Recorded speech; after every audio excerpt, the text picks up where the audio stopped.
साथीहरु सेवा नमस्ते। अनि म चाहिँ आइसकेको छु नयाँ दिन नयाँ भिडियो। अनि मेरो थोप्रा चाहिँ सबै बिग्रियो होला, भर्खर कामबाट निस्केर म सरासर आएको क्या। मलाई कस्तो भोक पनि लाग्यो आज त। मेरो काममा है भोक लागेर आन्द्रै चुटिएर जस्तो भएको। कहिले कहिले के साह्रो हो भन। हिजो बेलुका खाएर सुतेर बिहान आँखा मिच्दै काममा गएको, हुनु पनि के भोक नलागोस्। अहिले कति 2 बजे लागिसक्यो, अर्थात् यस्तो फुटिसक्यो बा।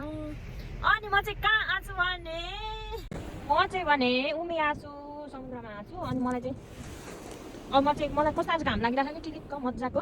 अनि म चाहिँ अब भोक लाग्यो है, मस्तै भोक लागेपछि चाहिँ मैले निर्णय गरेँ म उमी गएर मस्त खाएर घर जान्छु। अनि मात्रै घर जान्छु भनेर छ मसँग। यो के हो? यो चाहिँ मलाई उसले दिएको थियो अरे, उराबे सानले दिएको थियो। अनि किनेको थियो कि, अनि होस् भनेको लैजा भन्यो।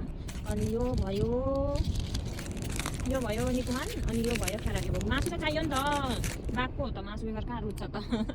भोकले मासुला लास्टै भएको क्या आज त।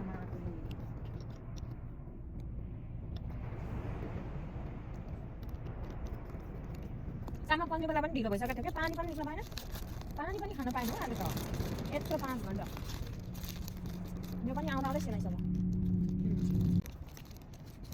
अनि यसरी मलाई चाहिँ बाहिरतिर आएर खानु चाहिँ आनन्द लाग्छ होइन। अझै मलाई चाहिँ आफूले बनाएर ल्याएको खानु चाहिँ आनन्द हुन्छ। त्यही पनि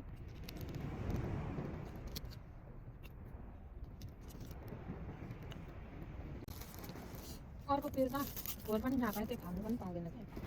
अन्त खाइयो आफ्नो खोर बोक्नुपर्छ। पानीको छाल कस्तो गरिहाल्ने त्यहाँ अझै खुट्टा भिजाउँदै डुबाउँदै खानालाई कति मजा हुन्थ्यो। के गर्नु, चिसो छ क्या, चिसोमा त म बस्दैन नि त। फेरि अहिले डाइरिया चल्नु पनि फेरि छैन।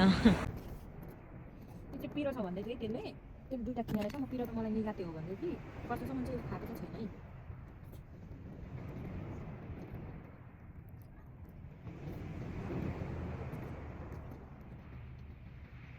केही नै पिरो छैन दिँदैछ।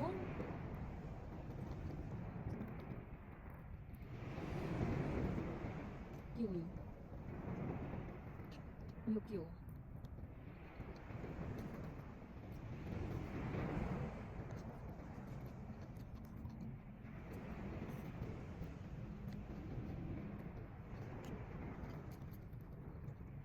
किम्चीहरू रहेछ।